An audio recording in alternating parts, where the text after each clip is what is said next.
Hi everyone, Kyle Privet, Condition Monitoring Engineer and Lubrication Program Manager here at AssetWatch. Vibration analysis is a powerful tool, but it doesn't give us the full story of asset health.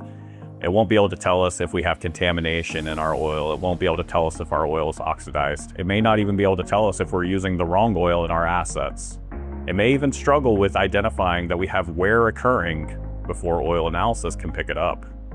Your oil analysis data is a story, but it can be hard to figure out what that story is saying without the expertise on hand.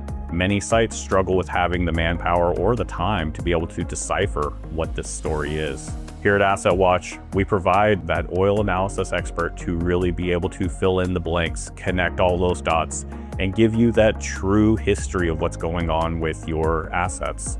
And combining vibration and oil analysis together, you're going to have a much more complete picture about what's going on around your facility.